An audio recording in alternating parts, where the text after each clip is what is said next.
Wow, here we are again, folks. This is Brother Peter with tidbits from the Word. How wonderful or beautiful, how perfect would it be to be a man like Daniel, to follow God? I would never ever think about putting myself in the place of Daniel. Daniel was more true to God than any man that ever walked on this earth that I know of. There were many men. Paul the Apostle was true to God. But I don't know if there were any men any more true to God than Daniel was. There may be some that would come up equal with him. But I don't know of any that were thrown in a lion's den, and the Lord came over and personally came down himself in the form of an angel and shut the mouths of the lions. And that's what God did for Daniel, because Daniel was in connection with God. He had a line that was not broken. Even though the king and all of those other princes had, the king did not know that he was coming against Daniel. He was fooled by those other men that he was coming against Daniel, and he came against Daniel ignorantly. And so when he did put Daniel in the lion's den, he said to Daniel, when he put him in there, he said, "Oh, the God that you serve will deliver you from the lions, Daniel. I have faith in that." And then, Darius put him in the lion's den. Early in the morning, here comes Darius. I'm sure he brought an entourage with him of those men that had accused Daniel. And he moved the stone and he hollers down there, "Oh, Daniel, is that God you serve? Is he able to deliver you from the lions?" And Daniel said, "Live forever, King." That statement was a great statement coming from Daniel, because Daniel knew something about the king that the king himself hadn't realized, that the king himself believed in the God of Daniel, because he believed, and he came down there and he said, "I knew that your God was going to deliver you, Daniel, because you follow him." And so he followed him, and so the king says, "Okay, so that's good." And so as we go on in the writings of Daniel, in chapter 6 in Daniel, it said, over these precedents, who Daniel was first. They had said 120 precedents in there, and Daniel was one of them. Before that, up in the other book, in Esther 1:1, there was 127 things. Now, we don't want to read into the Bible something that's not in the Bible. But this King Darius, would it be possible that he was the king that was in there before, when had been the one that married Queen Esther, and knew about God? And so anyway, so here it comes down, the three presidents of whom Daniel was first, and the princes. This portrays the fact that Daniel was the most powerful man. God had made him the most powerful man in that nation. Here he was under the king, second to the king, the most powerful man in the nation. Wow. Why did God make him that way? Because he served God without error. He served God without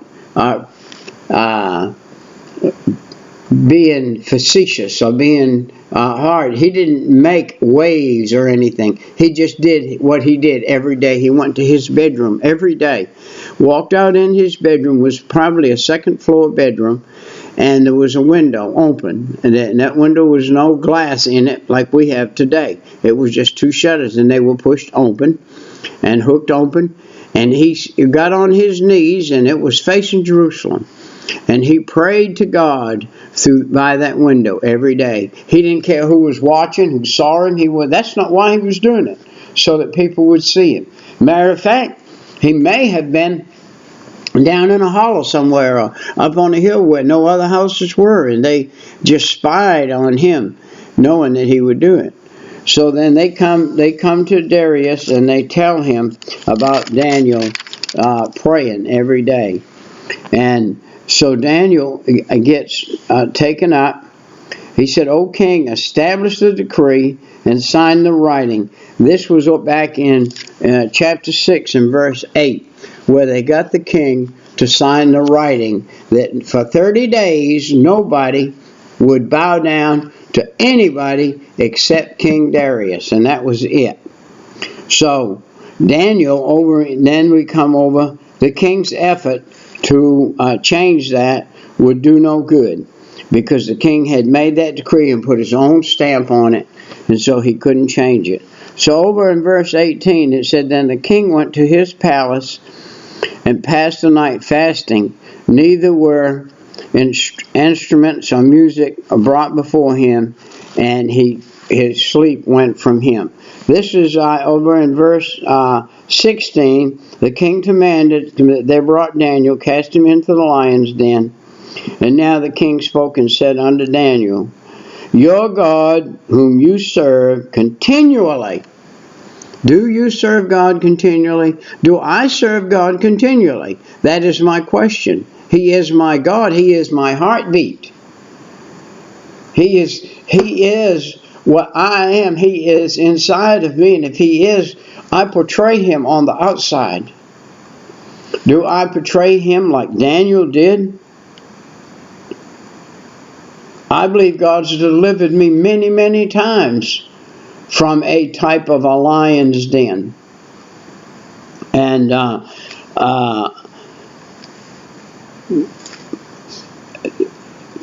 look at verse 17. And a stone was brought and laid upon the mouth of the den, and the king sealed it with his own signet and with the signet of his lords, that the purpose might not be changed concerning Daniel. Beautiful, beautiful picture. The king sealed it, knowing that if he sealed it, nobody would have an excuse. Because Daniel's alive, that somebody came and got him out that night and put him back in the morning or whatever. So here it is before daylight. And the king went to his palace and passed the night. What did the king do? He fasted and prayed. When was the last time that you fasted and prayed? When I ask that question, looking at myself in the computer, I have to say, it's been a while. It's been a while. But I have some issues in my life and in lives of others that are friends of mine that I need to fast and pray about. I need to spend some time fasting and praying. And so it works. It worked. King Darius fasted and prayed, and we see that King Darius, by the way, had a connection to God here. And we have those that believe that he was the king that did marry Esther, and he was under a different name at that time. In different times, they took different names. And his name was used as Astrigus. The one that married Esther was Astrigus, and I don't know how to pronounce it, but anyway, the names of people, they use different names during the periods of time. And so here we find the king arose very early in the morning, went down in haste to the den of lions. Verse 20, and when he came to the den, he cried with a lamentable voice. That means he was not just down there saying, hey, Daniel, did God deliver you? No, he cried, hey, my friend Daniel. And I'm lamenting in a voice unto Daniel. And the king spoke and said to Daniel, O Daniel, servant of the living God, is your God whom you serve continually able to deliver you from the lions? You and I can be delivered today from the lions that are out here, the lions of sickness, the lions of death. I have faced the lions of death many times in my life, and God has brought me through just knowing that 1 second before I would have been dead had God not changed something so that I wasn't. He's continually able. He is continually able. He is continually able to deliver us. There's one thing Daniel did with God, though. Daniel continually didn't allow no broken connections. He continually didn't allow broken connections. We need to be careful we don't allow broken connections between God and us. They're called sins. Oh man, back in the Old Testament, talks about the little foxes getting the grapes.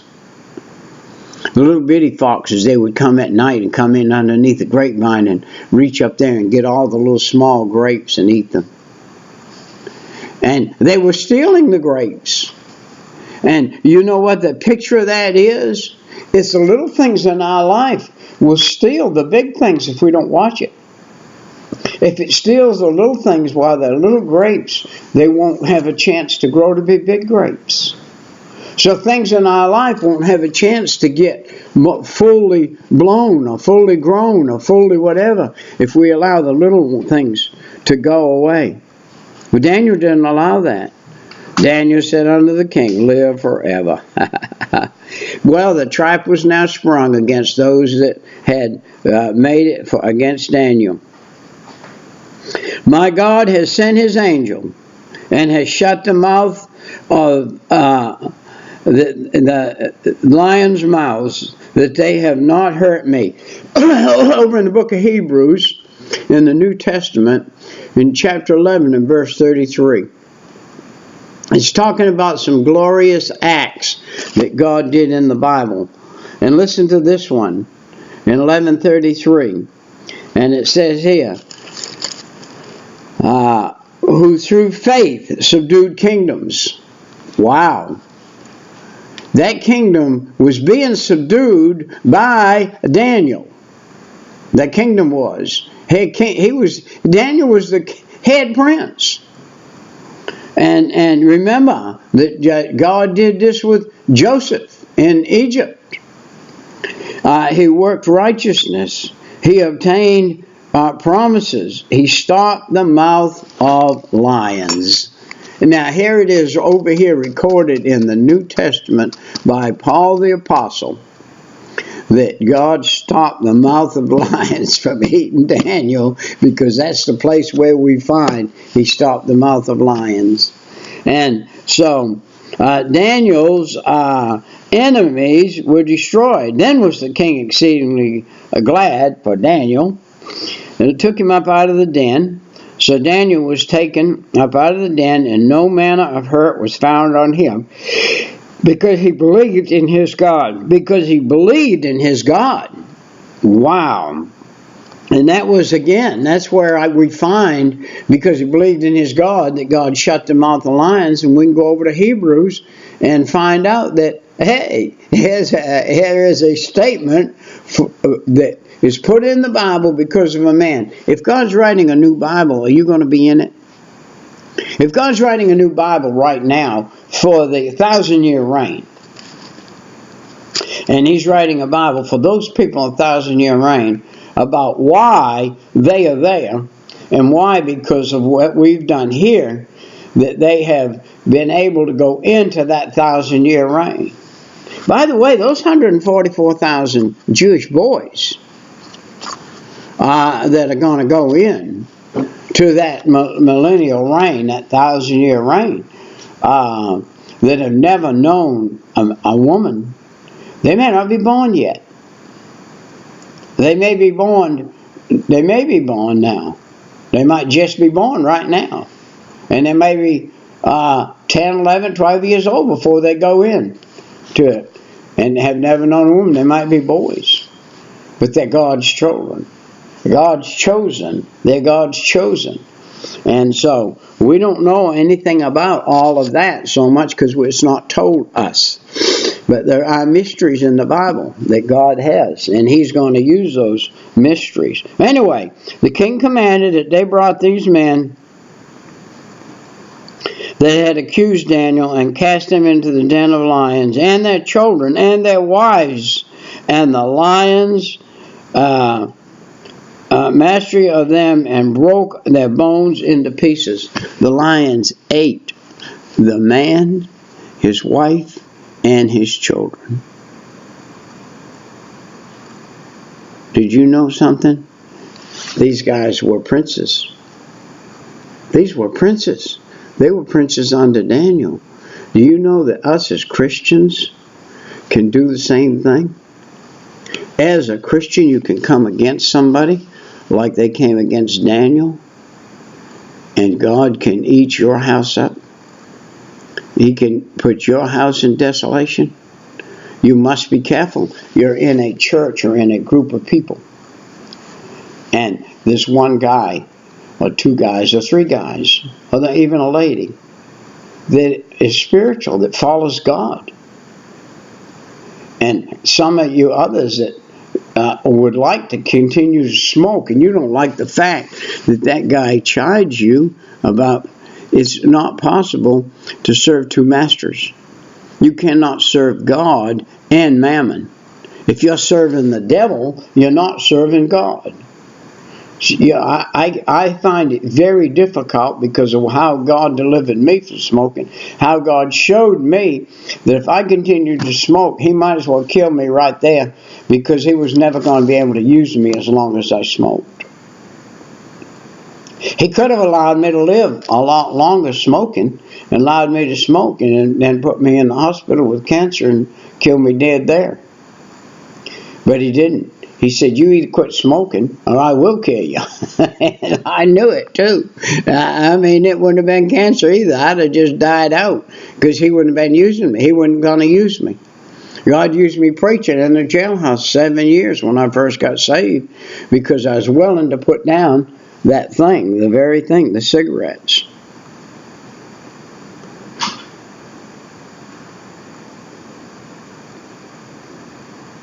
All right. So we see that Daniel was delivered, and we've actually covered enough of the story. So we're in 17 minutes into our 15-minute thing here. A quick rundown on the story. Read it for yourself. Daniel chapter 6 and chapter 7. Read it for yourself and ask God to open the picture of it. Get you a big old family Bible. Just get you a big old family Bible, one with big old writing in it, and one that will bring you back to thinking about, wow, this is really fun. This is nice. I love this story.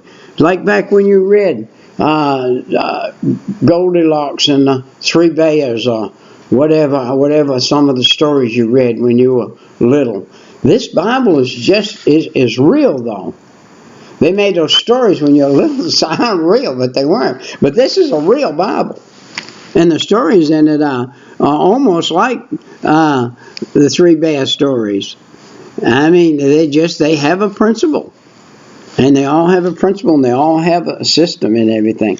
So anyway, Daniel's delivered, and the king is free to follow God too, and to back Daniel up. Well, our time has come and gone, like I said. We'll see you next time. Bye-bye.